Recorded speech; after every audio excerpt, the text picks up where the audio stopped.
Salutations à tous, nous sommes le vendredi 27 novembre 2015 et aujourd'hui encore nous avons quelques sorties, enfin deux en tout cas, deux magazines qui s'intéressent un peu à la saga. On va commencer par le magazine Ça m'intéresse, numéro 418 et qui va nous faire un petit dossier si vous voulez, qui s'appelle Nature et qui est consacré en fin de compte au lieu de tournage des films de la saga. Donc par exemple ici le désert, la ville où habitait le petit Anakin, là où a été élevé Anakin. Donc ils nous disent où ça s'est déroulé, dans quel état c'est aujourd'hui. Nous avons aussi Andorre, là où, sur les lieux de tournage, là où a été tournée aussi la scène de l'épisode 4, quand le faucon arrive dans le temple de Yavin 4, si je ne m'abuse. C'est des très belles photos, c'est très beau. Là où a été tournée la scène aussi d'épisode 3 avec les Wookiees, Kashyyyk. Ça tient sur pas grand chose en page, mais par contre c'est des doubles pages de très belles photos. Et c'est très intéressant, le peu de texte qu'il y a, c'est assez intéressant. Donc ça part de la page 52 jusqu'à la page 57. Vous voyez, c'est petit, mais c'est sympa. Pardon. Encore les aléas du direct, on commence à s'enrhumer un peu. Ensuite, à la page 58 et 59, on a une double page sur les produits dérivés de la Poste sur la saga. C'est assez intéressant, il y a même des trucs dont je ne connaissais pas l'existence puisqu'il faut aller sur leur site. Par exemple, pour imprimer une carte postale avec vous dessus et les personnages Star Wars, ça s'appelle Ma carte à moi. C'est sympa, les origamis, les cartes de vœux, les timbres, enfin bref, vous l'avez compris, c'est pas nécessairement, si vous lisez Ça m'intéresse, ça va, sinon c'est pas vraiment le magazine nécessaire pour les fans, mais c'est sympathique quand même, faut jeter un œil, c'est assez sympa. Ensuite est sorti quelque chose qui n'était même pas prévu, enfin prévu, si eux ils ont dû prévoir, mais ils en ont pas trop parlé, donc j'étais même pas au courant. Et aujourd'hui est sorti Les Inrocks 2, le numéro 66 du magazine Les Incorruptibles, mais ils font une collection aussi, Inrock 2, qui est assez intéressante en général. Et là, bon, qui est basée sur la saga, bien entendu. Et c'est accompagné de deux magnifiques, je vais mettre de ce côté-là, voilà, deux magnifiques illustrations, très belles.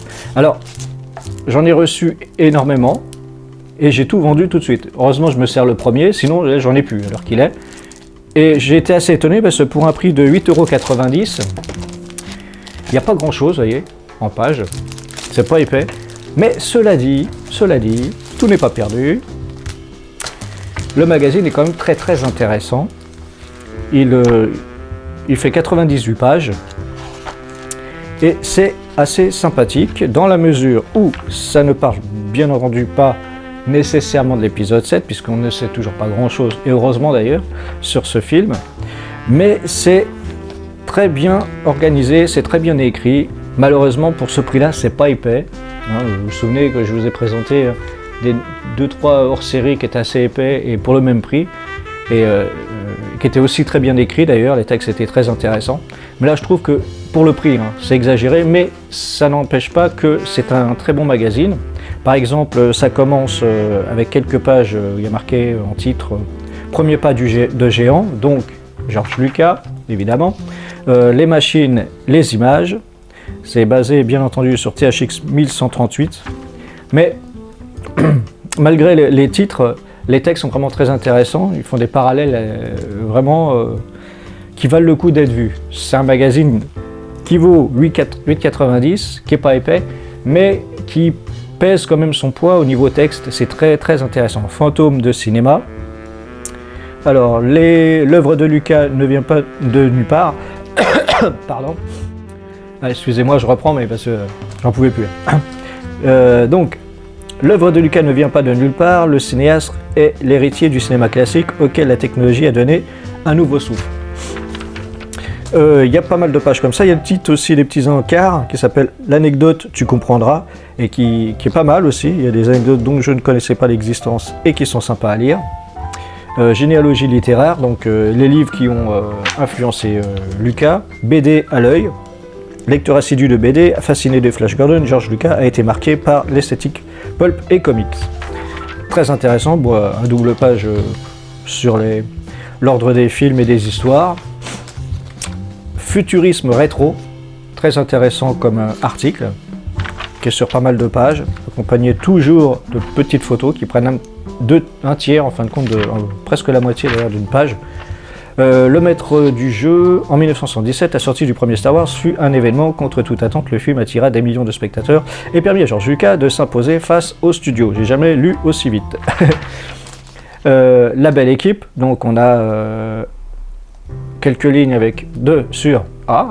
quelques lignes sur Irving Chesner, sur Lawrence Kasdan, on en a déjà parlé il n'y a pas longtemps, Richard Marquand, et bien entendu notre ami Ben Burt, qui est aussi là. Alors Mage et Image, directeur de la photographie pour l'Empire contre-attaque, Peter Schiski, je ne vais pas arriver avec celui-là, raconte son travail sur le terrain. Un entretien très très intéressant. La marche de l'empereur. Dans Star Wars, sa musique joue un rôle majeur. Une réussite signée George Williams, compositeur érudit et inventif. Il n'y a qu'une page, mais ça vaut le coup quand même. Dessine-moi un robot, donc on sait tout de suite de quoi ça parle. McQuartie. Les effets très spéciaux. Alors il n'y a pas que les titres qui sont sympathiques, mais vraiment les articles sont très très bons. J'ai pas tout lu encore. Le roi d'Hollywood, c'est un point de vue. À ses débuts, George Lucas fit partie du nouvel Hollywood. Son poids dans l'entertainment et son succès populaire en firent-ils le fossoyeur, ou le continuateur. Bon, là, je suis pas arrivé là jusqu'ici. Un univers en expansion. Bref, tout ça pour dire qu'est-ce que nous avons là. World in Progress, obsédé par la saga Star Wars, perfectionniste invétéré, George Lucas n'a cessé de retoucher l'œuvre de sa vie au point de parfois réécrire l'histoire. On a des comparatifs 77-2011 en images et bien sûr en texte, et même 97 et 2011. Donc la sortie du Blu-ray. Ils ont retouché par exemple Jabba, qui n'était pas à première vue une mauvaise idée. Je me souvenais pas qu'il était comme ça dans les DVD 97, le Jabba. Bref, qu'est-ce qu'on a après? Impact faustien, triomphe annoncé, l'homme providentiel, donc J.J. Abrams. Toujours des anecdotes. À l'intérieur de la force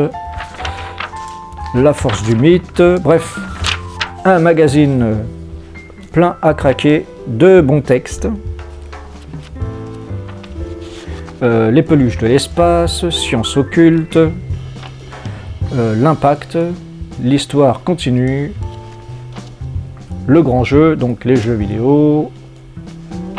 Qu'est-ce que j'ai raté une page?